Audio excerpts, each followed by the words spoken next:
അസ്സലാമു അലൈക്കും വറഹ്മത്തുള്ളാഹി വബറകാതുഹു. ഞാൻ ഔലിയ മുഹമ്മദ് ഷരീഫ് മണ്ണാർക്കാട്. മഹാപിള്ളമാർ അഥവാ സയ്യിദന്മാർ, താങ്കൾ പിന്നീട് മാറി തങ്ങന്മാരായ നമ്മുടെ തങ്ങൾ കുടുംബം പ്രധാനികളായ പാണക്കാട് ശിഹാബ് തങ്ങളുടെ പരമ്പര,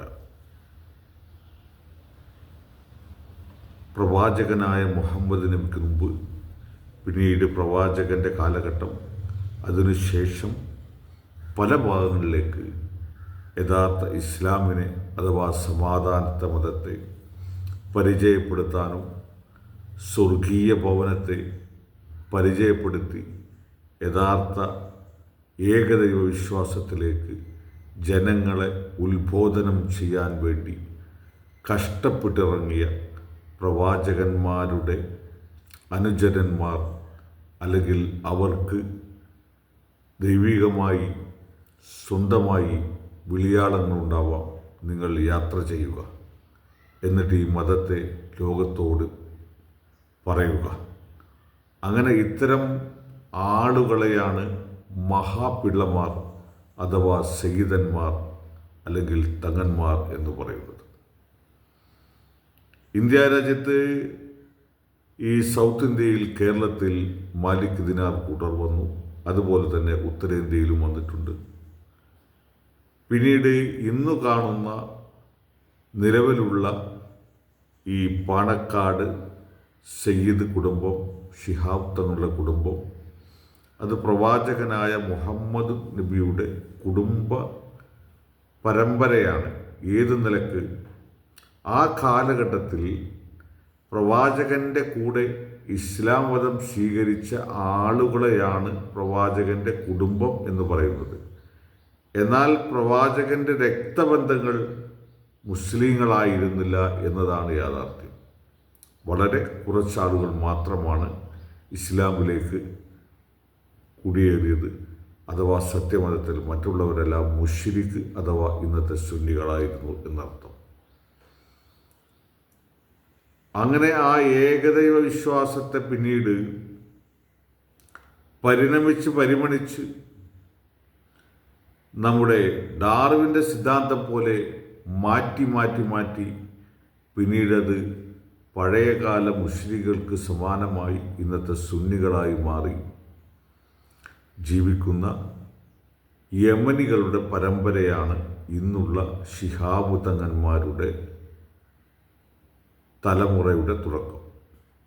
അന്ന് അവർ യഥാർത്ഥ സത്യമതത്തെയാണ് പ്രബോധനം ചെയ്തിരുന്നത് എങ്കിൽ ഇന്ന് അവർ പഴയകാല പ്രവാചകൻ്റെ ഏറ്റവും വലിയ ശത്രുക്കളായിരുന്ന മുശ്രിക്കുകൾ അഥവാ ഏകദൈവ വിശ്വാസത്തിലേക്ക് കടത്തിക്കൂട്ടി പ്രപഞ്ചനാഥനായ ദൈവത്തെ ആരാധിക്കുകയും അവനോട് മാത്രം സഹായം ചോദിക്കുകയും അവനോട് മാത്രം പ്രാർത്ഥിക്കണമെന്ന ആ നഗ്നസത്യത്തെ മറച്ചു പിടിച്ചുകൊണ്ട് തന്നെ മറഞ്ഞ ആളുകൾക്കും ഇപ്പോൾ ജീവിച്ചിരിക്കുന്ന ശിഹാബ് തങ്ങന്മാരുടെ കുടുംബ പരമ്പരയുള്ള ആളുകളെ കൈമുത്തുകയോ കാൽമുത്തുകയോ അവരെ വന്ദിക്കുകയോ അവർക്ക് സഹായിക്കുകയോ അവർക്ക് പൈസ കൊടുക്കുകയോ അവരുടെ വെള്ളം ഊതുകയോ ചെയ്തു കഴിഞ്ഞാൽ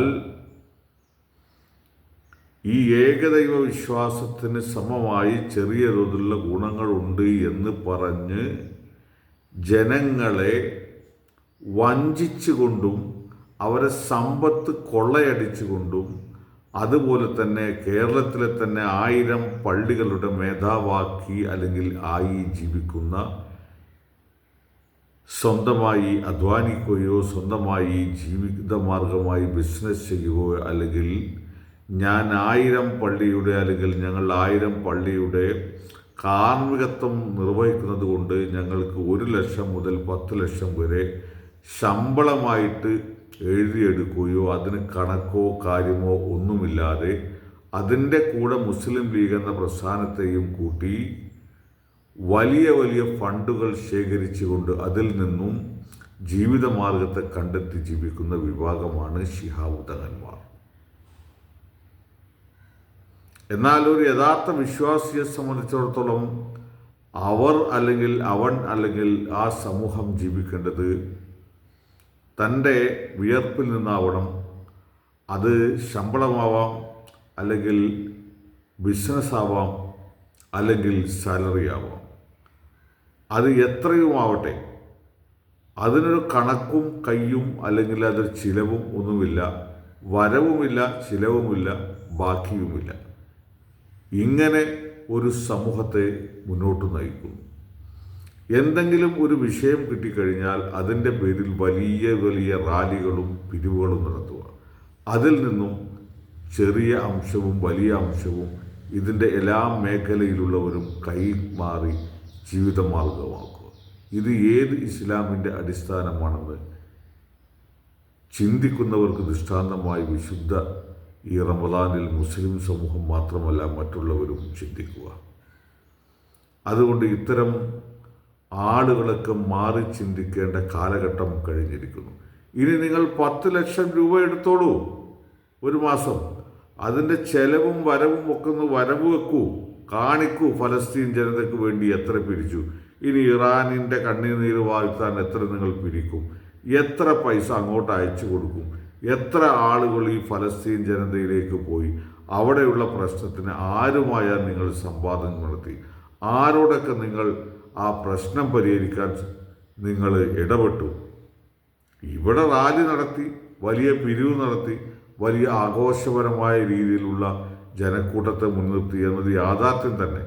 അതുകൊണ്ട് എന്ത് നേട്ടമാണ് ഈ ഫലസ്തീനികൾക്കോ അല്ലെങ്കിൽ ഈ മുസ്ലിം സമൂഹത്തിന് ഉണ്ടായത് എന്ന് നിങ്ങൾ ചിന്തിച്ചിട്ടുണ്ടോ? ഈ രീതിയിലൊക്കെ ഈ സമൂഹത്തെ യഥാർത്ഥത്തിൽ നിങ്ങൾ ചൂഷണം ചെയ്തുകൊണ്ട് അതിനെ എങ്ങാനും ചോദ്യം ചെയ്താൽ ഈ ശിഹാബ് തങ്ങൾക്കൊന്നും ഈ കഴിവുകളൊന്നുമില്ല എന്ന് പറഞ്ഞാൽ അവരെ ഇല്ലായ്മ ചെയ്യാനുള്ള തന്ത്രപ്പാടിന് പകരം നിങ്ങളൊന്ന് ചിന്തിക്കുക. മുസ്ലിം ലീഗിൻ്റെ നേതാക്കളെ ചിന്തിക്കുക. അത് പഞ്ചായത്ത് MP മുതലായിട്ട് മുസ്ലിം ലീഗിൻ്റെ പഞ്ചായത്ത് MP മുതൽ പാർലമെൻറ്റ് MP വരെയുള്ള നിങ്ങളിൽ എത്ര പേർ സ്വന്തമായിട്ട് 10 പൈസ പോലും അന്യായമായി എടുക്കാത്ത ഉള്ള രാഷ്ട്രീയ പ്രവർത്തനമല്ല മുസ്ലിം ലീഗ് നടത്തുന്നത് എന്നാണ് നിങ്ങൾ പറയുന്നത്? നിങ്ങൾ ആത്മീയതയ്ക്ക് വേണ്ടി അള്ളാഹുവിൻ്റെ മാർഗത്തിലാണെങ്കിൽ നിങ്ങളിൽ എത്ര പേർ അന്യൻ്റെ സ്വത്ത് അല്ലെങ്കിൽ സമൂഹത്തിൻ്റെ സ്വത്ത് അല്ലെങ്കിൽ സർക്കാരിൻ്റെ സ്വത്ത് കൊള്ളയടിക്കാത്തവരുണ്ട് എന്ന് നിങ്ങൾക്ക് നിങ്ങൾ തന്നെ ചിന്തിച്ച് മനസ്സിലാക്കട്ടെ ഇൻഷാ അല്ലാഹ്. അപ്പോൾ ഇന്ന് നിലവിലുള്ള ശിഹാബ് തങ്ങളുടെ കുടുംബം ഇസ്ലാമിൻ്റെ ഭാഗമല്ല, അവർ മുസ്ലിങ്ങളല്ല. അവർ മാറട്ടെ, മാറേണ്ടത് ഈ ലോകത്തിൻ്റെ ആവശ്യമാണ്. ഇൻഷാ അല്ലാഹ് നന്മയിലേക്ക് ജനനേതാക്കളും എത്തട്ടെ. ജനങ്ങളെ വിഡ്ഢിയാക്കുന്ന നിങ്ങൾ വിഡ്ഢിത്തം ഒഴിവാക്കി സമൂഹത്തിൻ്റെ യഥാർത്ഥ നേതാക്കളാവുക. അതേപോലെ തന്നെ ജനങ്ങളും തന്നെ വിഡ്ഢികളായ നേതാക്കളെ ഒഴിവാക്കി എന്നാണോ നല്ല നേതാക്കളുണ്ട് അതുവരെ നിങ്ങൾ കാത്തിരിക്കുക. ഇവർ നന്നാവുന്നുവെങ്കിൽ ഇവരെ കൂടെ നിൽക്കുക, അല്ലെങ്കിൽ മാറി നിൽക്കുക. മൗനം വിദ്വാനുഭൂഷണം. ഇൻഷാ അല്ലാഹ്.